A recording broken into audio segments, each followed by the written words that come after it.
Hello, welcome to this week's episode of What One Thing, one business, one story, and one lesson to take away in action every week for small business owners looking to grow. I'm Hayley Baxter. And I'm Phil Davenport, and today we have the pleasure of talking to Donna Hall. Now, Donna is the co-founder of the Specialist Cleaning Company and the founder of the Cleaning Business Growth Academy. A former specialist teacher, Donna transitioned from education to business and has built a six-figure cleaning company with her husband. She now coaches and trains cleaning service-based business owners, helping them build profitable, respected businesses with confidence and clarity. Known for a bold, real, and heart-led approach, Donna is passionate about helping people become the business owner their business truly needs. She's been in business for over 5 years, with coaching for 2 of those. Her team size is over 20 staff, and she's got a multi-six-figure turnover. Welcome to the pod, Donna. Oh, thank you for that introduction. I've just been listening to that and I thought, no wonder I feel so busy all the time. Listening to all of that, no wonder. Absolutely a pleasure to be on the podcast today. Love being able to share my journey with other people, particularly the cleaning industry, because not many of us shout out about it, do they? We think we're just people wandering along the streets with a mop and bucket, but there's so much more to it. It sounds like an amazing business and an amazing journey that you've been on. So before we dissect your What One Thing, just take us back a little bit and share a little bit about what your business journey was and what was going on in your business that led you up to your What One Thing moment. So setting up the business in 2020, just before COVID, before that I was a teacher. I had never run a business. I'd never even considered running a business. So my background was just teaching, setting up a cleaning business with a husband as well. That's always a tricky aspect. But I just become aware at the beginning how much of a perfectionist I was. And being a perfectionist as a cleaner is great, but running a business, it flagged up a lot of my internal work that I had to do. So I went off, I read some books, I'd done some deep work, and then I grew myself as a person. And that's when we were able to grow our cleaning business efficiently. Love that. It's a very Gary Vaynerchuk approach, isn't it? Where you have a moment of realization, and the realization is that you are the one in control of your hires, your fires, your processes. Everything can be attributed back to you. What was the catalyst moment that started you on that journey? I think the moment was just before we started our business. We had had a really, really difficult financial build up the previous 2-3 years. My husband had had a horrendous horse riding accident, which meant as a self-employed person, he couldn't work. And then I found myself sitting, and this is like the reality of it, isn't it? I found myself sitting on the floor, crying my eyes out, rocking backwards and forwards, saying, is this the life that I've got to have for the rest of my life? And most days it was yes, and I didn't want that, and I saw other people doing better than me, and I just thought there was 2 boxes, like your life or their life. And off the back of that, one day I just felt like this needs to change, and unfortunately it's you that has to do the work and change it. I can't sit here, be sorry for myself. I can't sit here and wait for it to happen.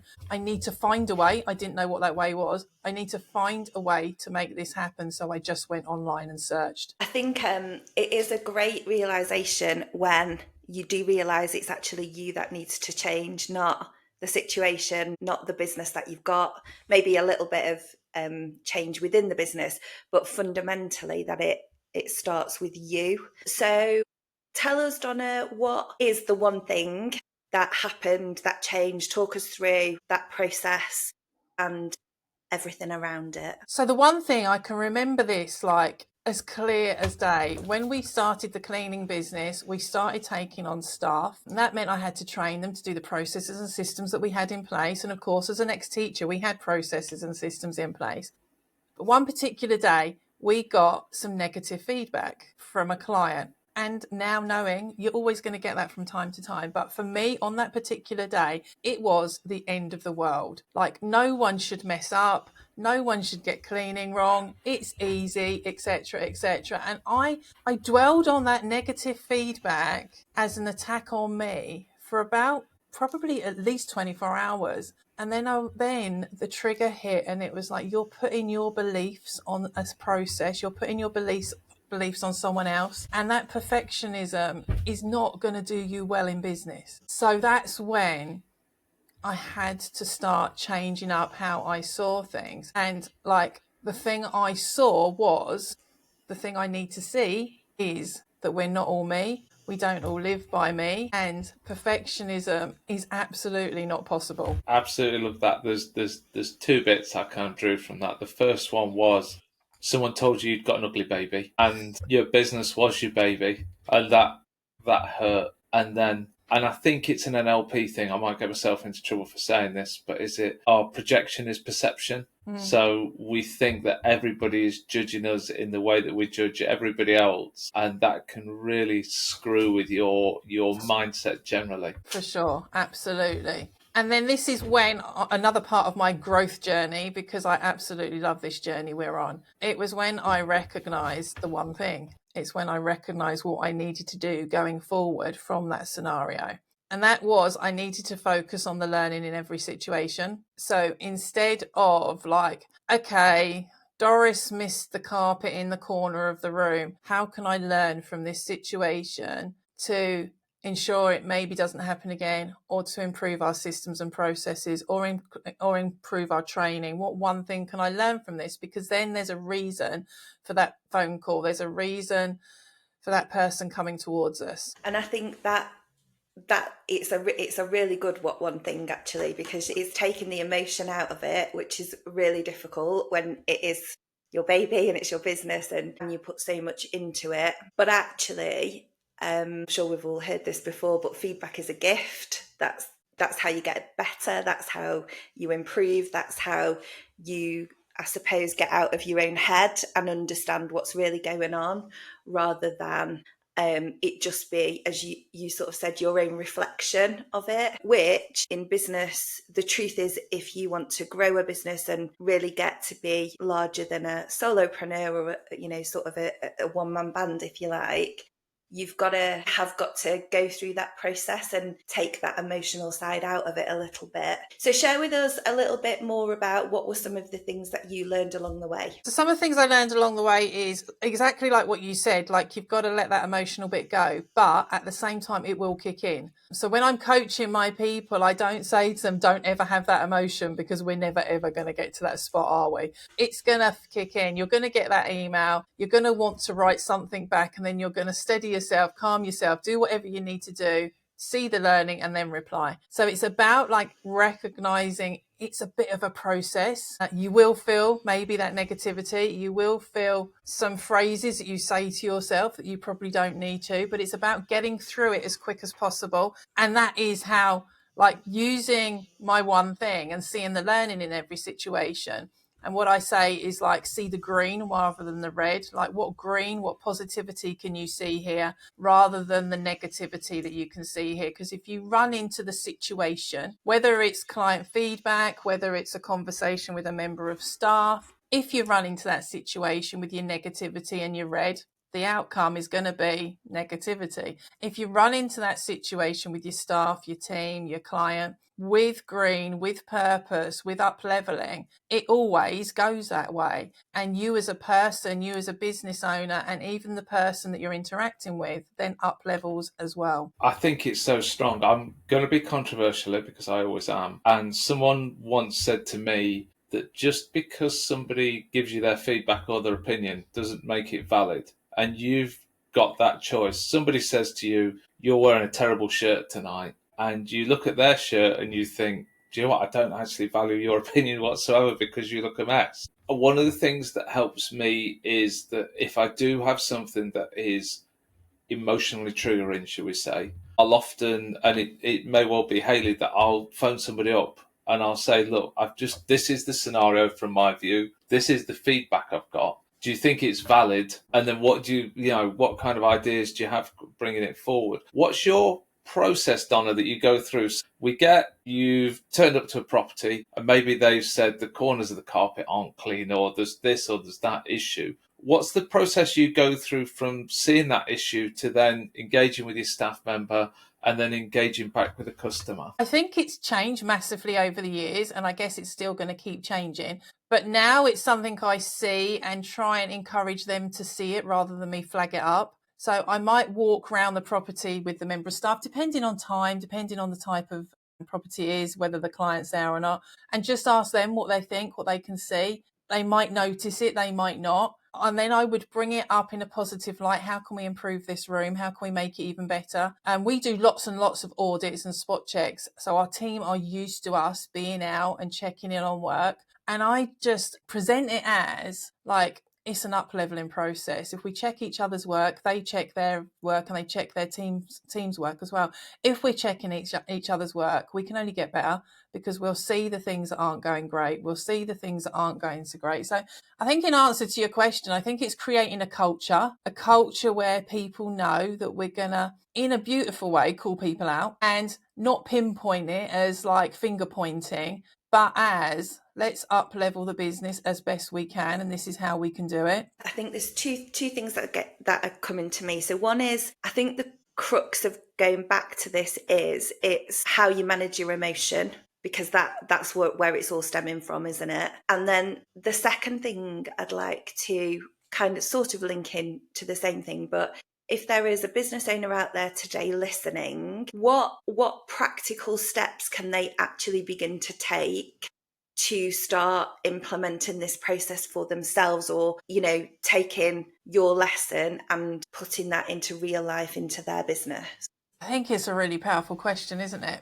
The first thing is managing those emotions, because unless we can manage that emotion, we're not going to be able to flip it round from those red thoughts in our head to the green thoughts. So there's a couple of things we can do, and it depends on the type of person you are as a business owner.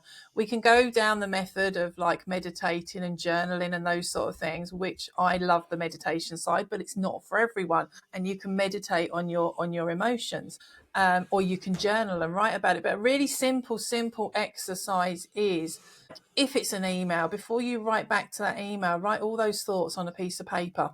And it could be, I feel let down, I feel disappointed, or whatever it is. All those thoughts, just quickly get them out of your brain dump them on a piece of paper.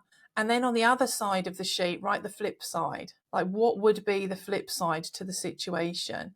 And I think if you can do that as quick as possible, it's not going to be instantly, always, as quick as possible, you're going to train yourself to start flipping yourself out of those situations.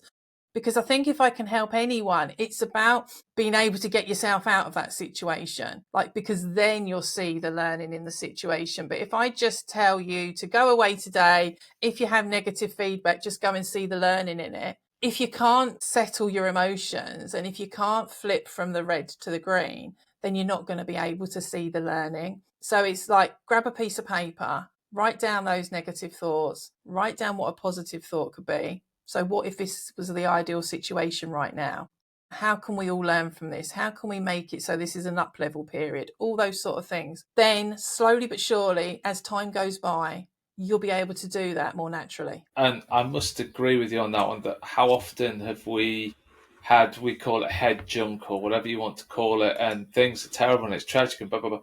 And then you write down the 5 next steps, and actually it was really simple. And it's actually not that bad. And I think especially with emails, if somebody sends a grumpy email to you, they're not expecting an email back within the next 2 minutes with a real rant of a response. There's nothing wrong with writing an email, saving it to drafts. I mean, your system's 100% better, isn't it, Donna? Let's be honest. And then writing down on a piece of paper the positive and the negative and thinking about it. My system more going to sleep and then waking up in the morning and thinking about it. But I mean, that it's not as clean a system. I think it's so powerful just to take that moment out and put it onto paper, because, as I say, often that head junk is completely impossible and it can't be documented because it's just rubbish that you're making up. You know, customers complained about the corners. What if they cancel? They've got 15 properties with us. What if they cancel all the properties? What if the corners in all the properties are bad? What if this cleaner's bad with other customers or other biggest? And before you know it, you've got a sleepless night, haven't you? Whereas you take a piece of paper and write that down, and it it looks ridiculous. And then you say, as you do, well, look, if this is the one thing that's wrong and we can improve that, then how good could we be? Yeah, totally, isn't it? It's like we are our own worst enemies. Like how we speak to ourselves, we wouldn't speak to anyone else, and getting those thoughts out of our head, because like you just said, one tiny missed corner goes to your business shutting down next week in a matter of like 5 seconds. It's just like ridiculous how we behave sometimes. And it's like we have to just train ourselves first. And if we can train ourselves first, our business will like benefit from it. Yeah, I think there's 3 great things there. So the one is what Phil said about calling somebody and just like getting somebody else's perspective on it is really good, I think, for your mind. What you said about the piece of paper, and again, it's just getting it out of your head, isn't it? And the thing that I'd probably add to it is sometimes what I do, this probably sounds really crazy, is I'm like, right, I'm gonna give myself an hour and I'm gonna spiral into what Phil was just saying about the corners and this, and it's a big disaster and everybody's going to leave me. But then that's it. I have to close it and I have to move on from it. And that really helps me to kind of let myself, I suppose it's giving myself a bit of time to just feel it and then try to move on from it or whatever. I actually do that in most aspects of my life. Probably oversharing there, but there you go. I wondered why sometimes I phone you up and you're just crying, Hayley. I did wonder. Yes, let's not go into that though. So, is your red lights and green lights, can I just ask, totally side question, is that from Matthew McConaughey's book? No, where I've got my red and green, but it might be ultimately. Okay. It's from a man called Tony V. He talks about it a lot in our coaching program. Okay. And my coach as well, Matt Elwell, they talk about it, but it might come ultimately from that book. So red and green is just like red words, like the negative words, green words, the positive words. Yeah, it's a great, the Matthew McConaughey book sounds very similar. It's called Greenlights and it's a really good book. There you go, just sharing that for anybody that wants it.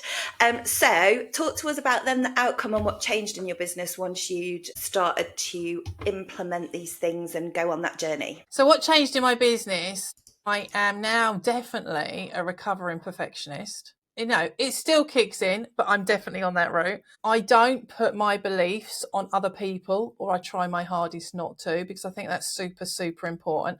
And I don't expect others to behave as I behave, which is exactly what I expected right at the beginning. So they're the things that have changed, and how it's been implemented in our business is like, people are happier to come to us and say, I've messed up. They're happier to move towards us and say, this didn't go right, because they know it's not a brick wall. They know it's a conversation. It's not a triggering conversation. It's just a conversation. So I think with 20 staff, you need to try and get it as right as possible. Otherwise it will be mayhem. So it's worked really well with the staff. I think it's worked really well with our clients because they know we're always up for a conversation, however angry they might have been initially. And we don't get like angry messages that often, but I'm just thinking of the extreme. They know we're up for a conversation. They know we'll jump on a call. Like if we have had negative feedback, we'll never reply with an email. We'll always jump on a call because we just think like tone of voice and all that sort of thing is so much more powerful than the words on the paper. So the biggest thing is me recovering from my perfectionism and working on it every single day. And I know so many people that struggle with that so much and don't even recognize it, because I didn't recognize it for so long. I recognized that I wanted to be the best version of myself. I recognized I wanted to learn and up level, but I didn't recognize the negative side of that. And it was, you're not going to get to the place you want to. You're going to hold yourself back because you're not going to do that thing until you get it right. All those sort of things. So just me as the leader of the team, recognizing that we don't get it right all the time. There is no such thing as perfectionism, and hopefully passing that to the community around me. So not just the team now, the people I coach. I hope that it really helps other people recognize that we're not perfectionists. We mess up. It's okay to mess up. And the good thing is we can learn from that and up level. I think completely agree with everything there. I think projection is perception, especially on the email. So don't send emails back to people when it's a complaint, because they might misinterpret the tone. They might think that your sorry is sarcastic. It's this, it's that. Whereas a face-to-face, ideally, or a phone call, or, I'm IT, so I like a Teams call, is so much easier and you can really discuss things through. Look at the kind of situation, and I kind of call it hover managing, or where so you're asking the person to look down on the situation with you, take the emotion out, and let's look at how we can improve the situation. Let's not bother about who's done what or blah, blah, blah. Let's look at the situation. And I think the other piece is just making those marginal gains. So each time you're getting slightly better. What would be the first step to somebody going on this journey? What would you be if you were to, is it a book or maybe your own coaching, to be fair, Donna, but what would be the first steps? So somebody's in a service industry business and they say, do you know what, I've got this issue where I get overly emotional about problems, complaints, maybe I do have a touch of the old perfectionism. What's the first step they would take? How do they begin this journey? I think beginning the journey is probably the hardest step, because it's recognizing that you can't hide behind strategy and systems anymore, and recognizing the truth is that you need to do the deep inner work. Like mine was the perfectionism. I know where my perfectionism comes from. It was a story that I told myself from about 17 years old. I come out of a competition riding a horse.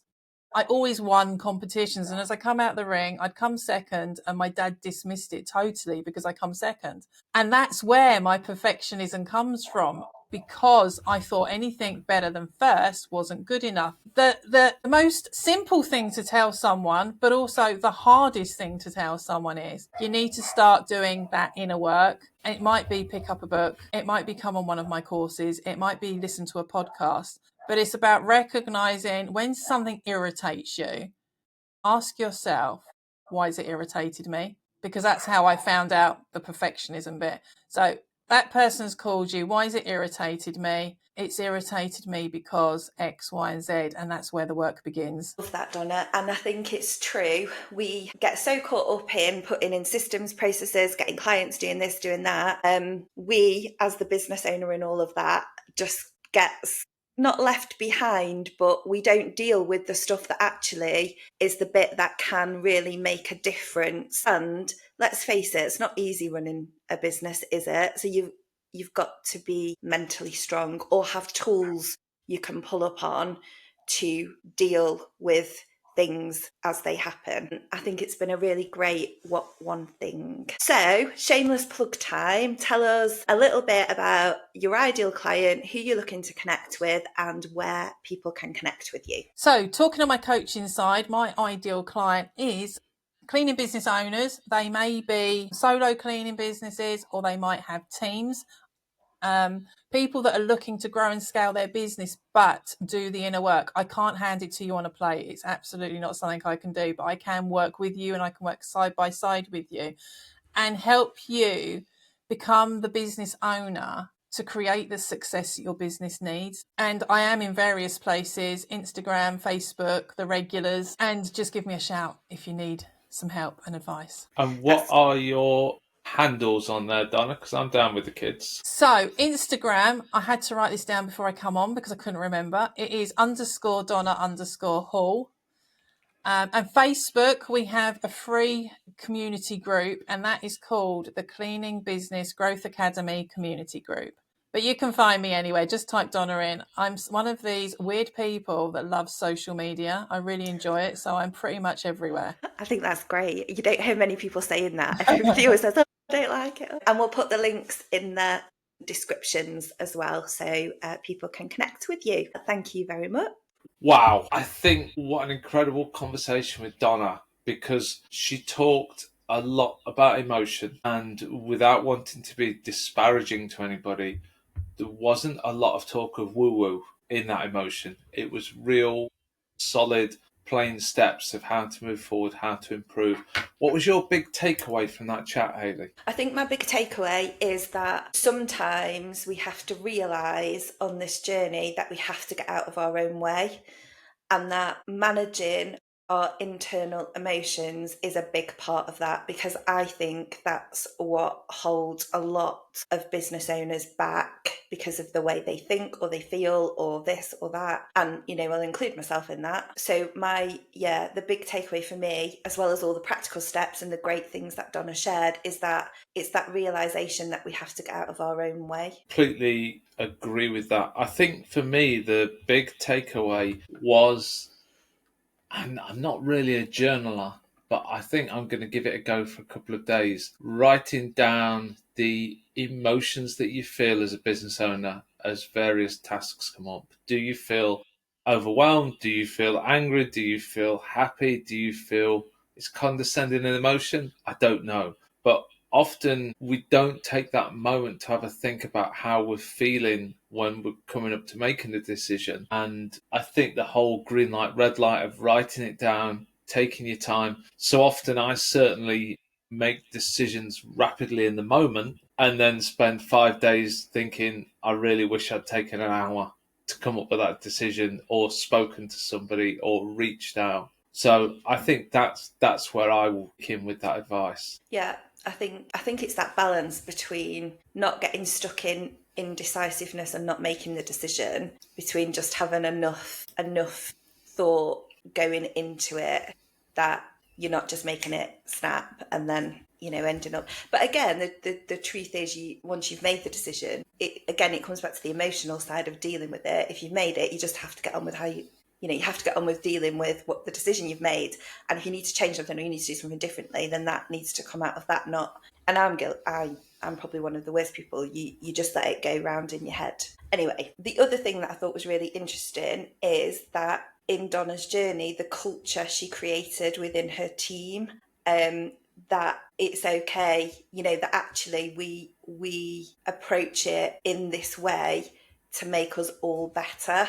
And that it made it feel that, it definitely obviously had a good impact on the team, which made the team better, which made the business better. But also it made it so they felt, I don't really like a safe space, but that kind of environment that if things have gone wrong, they can approach it pragmatically rather than, again, spiraling. 100%. I think added to that, it's looking at the problem with the facts rather than the emotions. So the customer has said the corners of the carpet aren't cleaned. We've taken a photo and here's a clean bit of the carpet, here's the corner. Do we agree or disagree that it wasn't cleaned?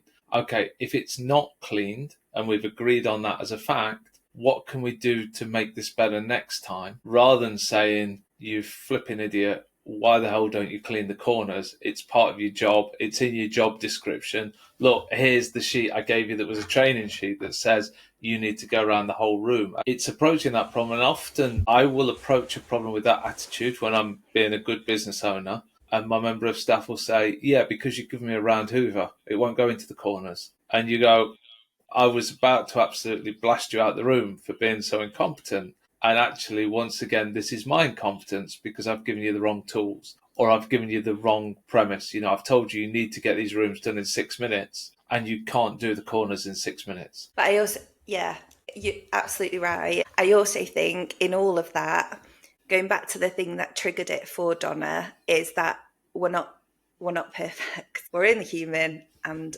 sadly, it's probably not sadly, but we are emotional beings. So I think we've got to remember that in the pursuit of being better as well. Yeah, and I think for us as engineers turned business owners, that I class us as, whether that be accounts, whether it be cleaning, whether it be IT, we have to accept one of the reasons that we've become business owners is because we're very good at what we do. And we can't necessarily expect staff to be straight away working to our standards or our principles, or because otherwise they'd probably be starting their own business tomorrow and then we'd have another competitor on the market. Yeah, absolutely. Thanks so much for joining us. We hope you found one thing to help move your business forward. And if you did, please do us a favour, share this episode with someone else who's on the same journey, and we'll see you all next time on What One Thing.